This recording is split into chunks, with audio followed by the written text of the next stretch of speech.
Bonjour, mes enfants. Right. I've got a bit of a disparate sort of lot of stuff to present today. Normally, I get a theme in there. You might not notice it, but I do try. All I can say is most all of it's about the United States of America, but otherwise it's stuff. And this opening one isn't particularly the United States of America, but it is very interesting if you want to pause it. It's entitled Sovereign Debt Holdings by Type and Location of Investor. Now, we've got the United States, the United Kingdom, Japan, and the Euro area. Now, how to do this? Do it by country or where the location of investor. Let's have a look at the United States. Top left. And you can see just about half, does it say exactly how much? Yeah, 48.2, just about half of sovereign debt, the treasuries, outstanding are held by non-residents. Okay, so how does that compare? Over on the top right is United Kingdom is 30%, so a half in America, a third in the United Kingdom, and just about bugger all in Japan at 5%.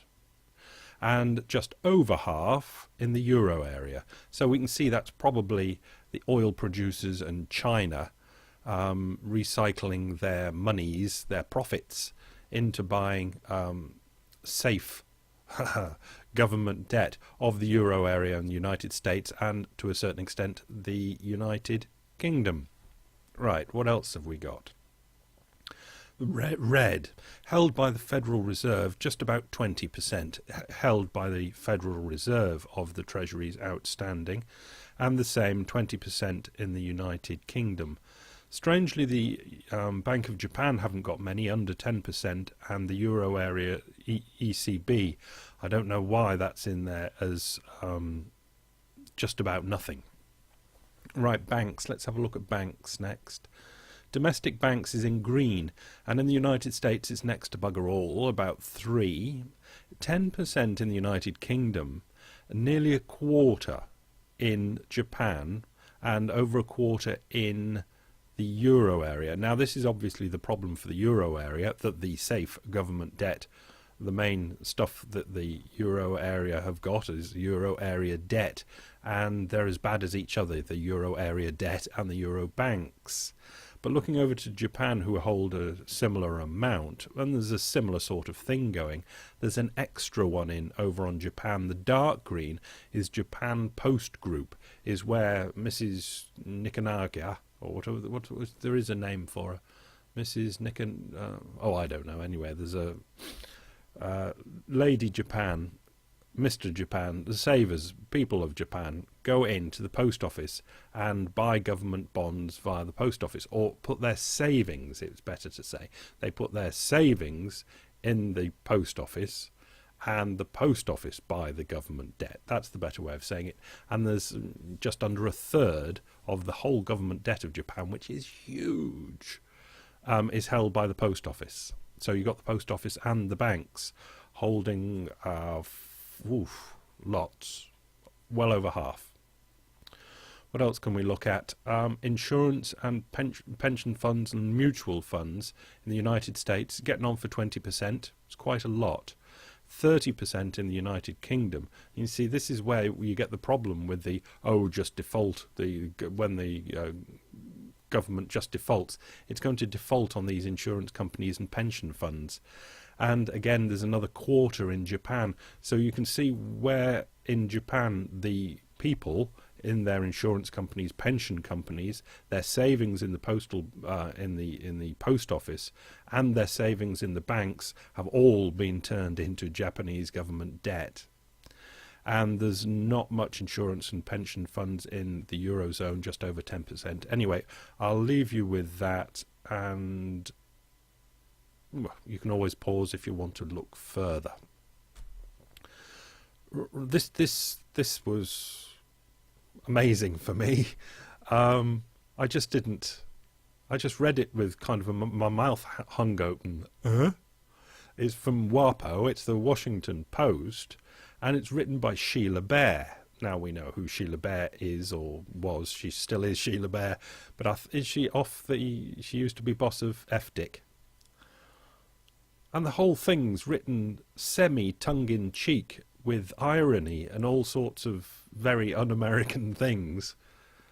And it's a remarkable article. I'll give you this one paragraph, which hopefully whets your appetite to go and follow the link and read the whole thing. It's not long, but it is quite remarkable. Under my plan, writes Sheila Bair, this is about 3 paragraphs in, each American household could borrow $10 million from the Fed at 0 interest.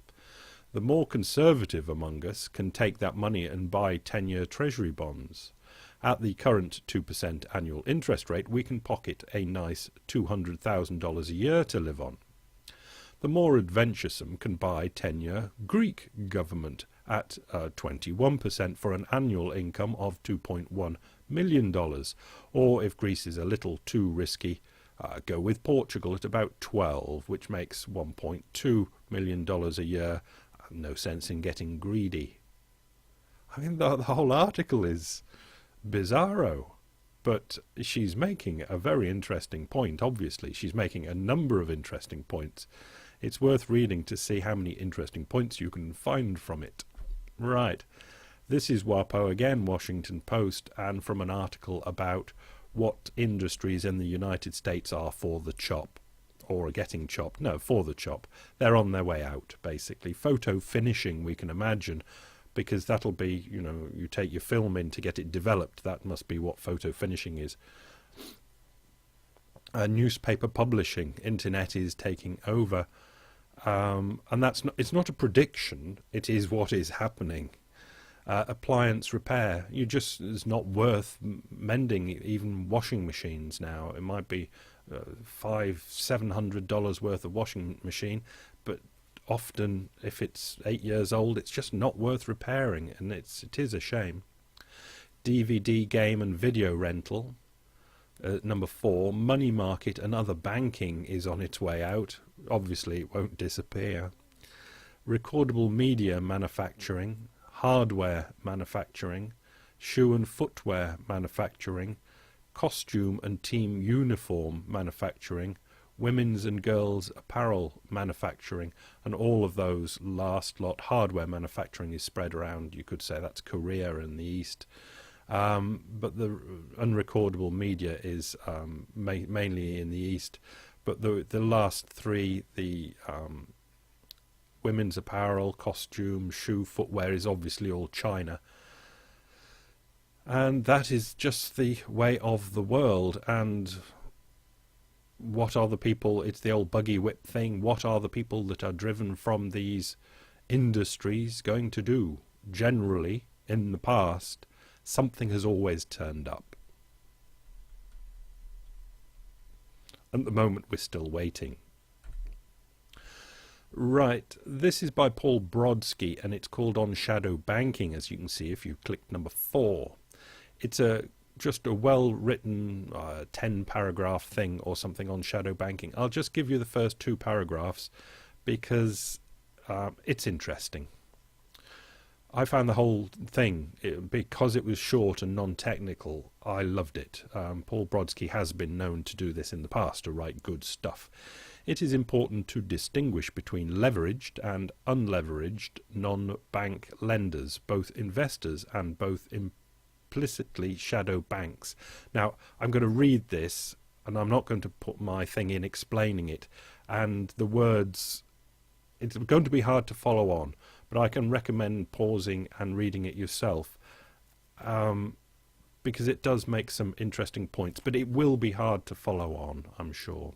Leveraged non-bank lenders are ultimately part of the regular banking system, not the shadow banking system. That was leveraged, I said I wouldn't do this, that's leveraged non-bank lenders.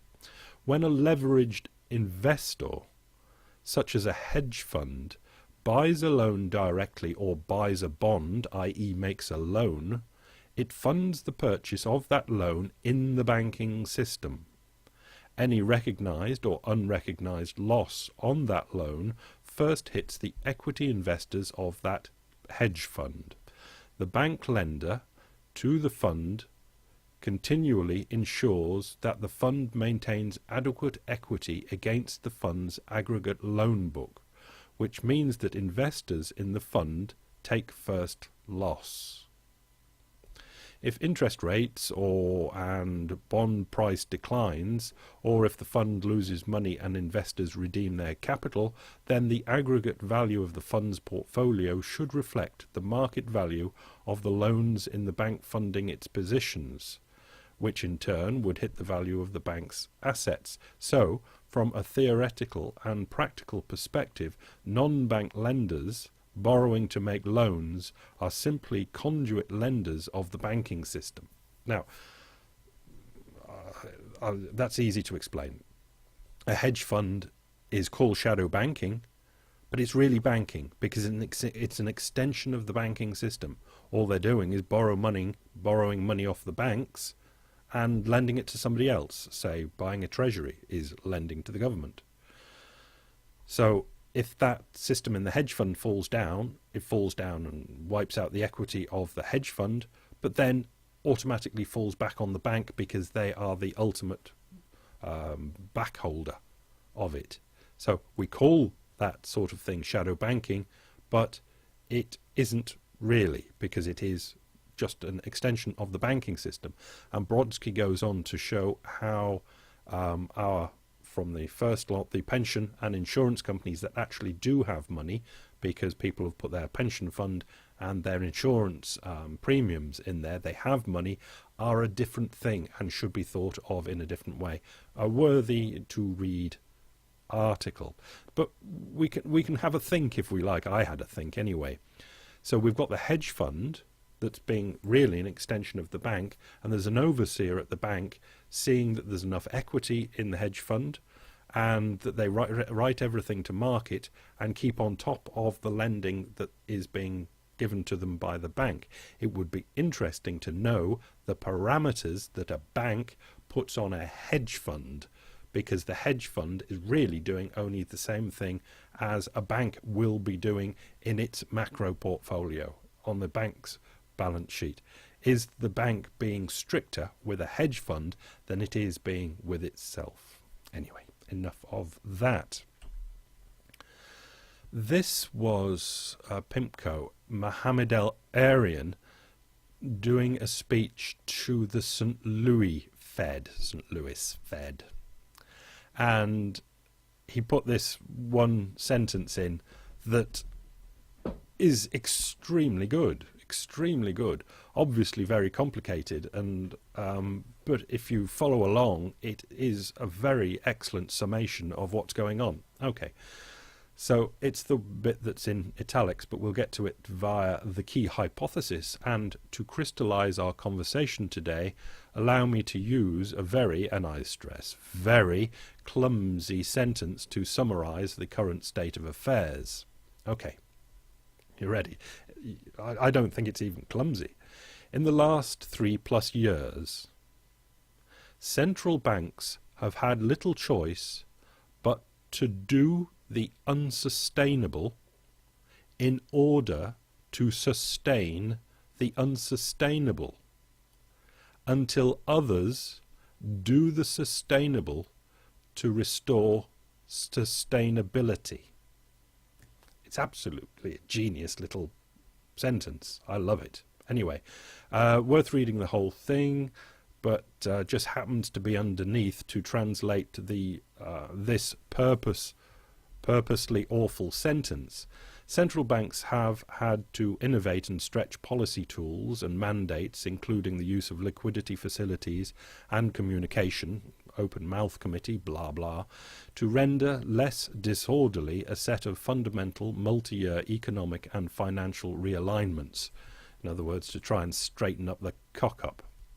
While initially successful, indeed, critical to avoid a global depression, the policy stance, both here in the United States and over the Atlantic in Europe, appear now to increasingly involve an unfavourable change in the balance between what Chairman Bernanke has labelled the benefits, costs and risks. Having built a bridge for other policymakers and for healthy balance sheets in the private sector, that's the idea, deleveraging, central banks must now hope that a more timely, comprehensive and effective response will finally be forthcoming and push for it as appropriate. In other words, all this "I'll tide you over" has been good to tide you over, but now I think we should be looking for real solutions. Should this fail to materialise, central banks risk finding themselves having built an expensive bridge to nowhere, or expensive bridges to nowhere, and accordingly will come under severe pressure with implications for the future of central banking itself, as well as for the welfare of economies at the national, regional and global levels. And those are just the first 4 bullet points that were linked to that super sentence, and the rest of the bullet points go on 8, 10, 12 bullet points, and the rest of the speech to the St. Louis Fed by Mohamed El-Erian. Right, Fed Chair Janet Yellen, she's vice chair. I think if Bernanke croaks, I think she takes over. Argues that the Fed is falling far short of the maximum employment objective. You know, they've got this dual mandate, and that inflation will be at or below FOMC's longer run goal of 2%. In other words, they've got the inflation thing taped. They've got it grokked. They've got it under control, 2% or under, and that's more than good enough. The fear is only that it drops lower, not that it flies away higher. She discusses reasons for considering keeping the Fed funds rate close to zero until late 2015, as opposed to the current 2014, and I'm sure she will get what she desires. Not because she desires it, but just because it has to be. This is from the St. Louis Fed, and I've cut it down to the last 10 years of federal government current expenditures, the government spenditures. And as you can see, it started in 2001 under 2 trillion, and it tried to get up to, if they'd really tried better, harder, they could have got up to 4 trillion in 10 years. Doubling in 10 years. But it looks like it's flattened out and turned down. Now, it's going to be interesting to see if the people of America are deleveraging or borrowing and spending more to compensate for that turn down, because that turn down is directly taken from GDP number, and unless the GDP blah plus number is to stay there, it really has to be this government non-spending will have to be compensated elsewhere in the economy, and I don't see it. So we can expect that blah plus, as I said earlier in the week, will turn this year to at best blah. That's the end of blah blah for the day. Bye.